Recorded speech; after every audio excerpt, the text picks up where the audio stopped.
بسم اللہ الرحمن الرحیم۔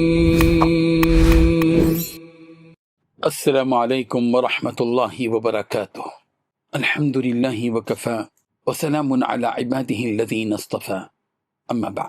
حاضرین و ناظرین، یہ درس حدیث نمبر 537 ہے اور آج کا عنوان ہے حقیقی خوشحال انسان کون ہے۔ روایت سماعت کیجیے، ترجمے کی بات تشریح کی جائے گی۔ بسم اللہ الرحمن الرحیم۔ عن سلمة بن عبید اللہ بن محصن الخطمی عن ابیہ وكانت له صحبة قال قال رسول اللہ صلی اللہ علیہ وسلم من اصبح منکم آمنا في سربه معافا في جسده عنده قوت يومه فكأنما حيزت له الدنيا، رواہ الترمذی۔ ترجمہ یوں ہے، حضرت عبید اللہ بن محسن خطمی رضی اللہ عنہ سے روایت ہے کہ رسول رحمت صلی اللہ علیہ وسلم نے ارشاد فرمایا، تم میں سے جو شخص اس حال میں صبح کرے کہ وہ اپنے گھر اور ماحول میں امن و امان کے ساتھ ہو، جسمانی طور پر تندرست ہو، اس کے پاس ایک دن کی روزی موجود ہو، تو گویا پوری دنیا اس کے لیے جمع کر دی گئی۔ حاضرین و ناظرین، اس حدیث میں رسول رحمت صلی اللہ علیہ وسلم نے انسان کو اللہ تعالیٰ کی عظیم نعمتوں کا احساس دلایا ہے۔ عموماً انسان اپنی زندگی میں ان چیزوں کے پیچھے بھاگتا رہتا ہے جو اس کے پاس نہیں ہوتی، لیکن وہ ان بے شمار نعمتوں کو بھول جاتا ہے جو اللہ تعالیٰ نے پہلے ہی عطا فرما رکھی ہیں۔ نبی کریم صلی اللہ علیہ وسلم نے ارشاد فرمایا کہ اگر انسان کو یہ تین نعمتیں حاصل ہوں، امن و امان، صحت و روزی، تو اسے یہ سمجھ لینا چاہیے کہ اسے دنیا کی بہت بڑی دولت مل چکی ہے۔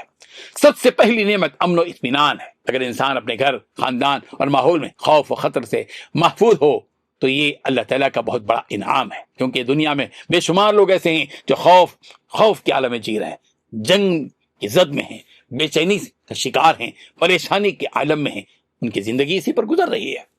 لیکن اللہ نے اگر ہم کو اس خوف سے بچایا ہے، جنگ کے ماحول سے بچایا ہے، بے چینی سے بچایا ہے، مصائب اور پریشانیوں سے بچایا ہے، تو یہ بہت بڑی نعمت ہے اللہ کی۔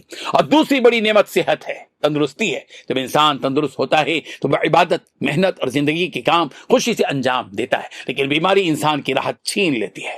تیسری نعمت روزی ہے۔ اگر ایک دن کا کھانا میسر ہو آدمی کے پاس، انسان کو بیجا فکر اور حس میں مبتلا نہیں ہونا چاہیے۔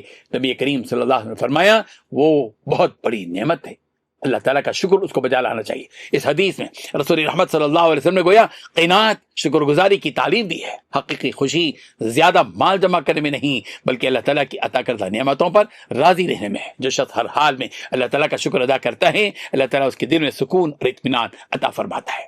یہ حدیث ہمیں یہ بھی سکھاتی ہے کہ انسان دوسروں کی دولت اور آسائشوں کو دیکھ کر ناشکری نہ کرے، بلکہ اپنی نعمتوں پر غور کرے۔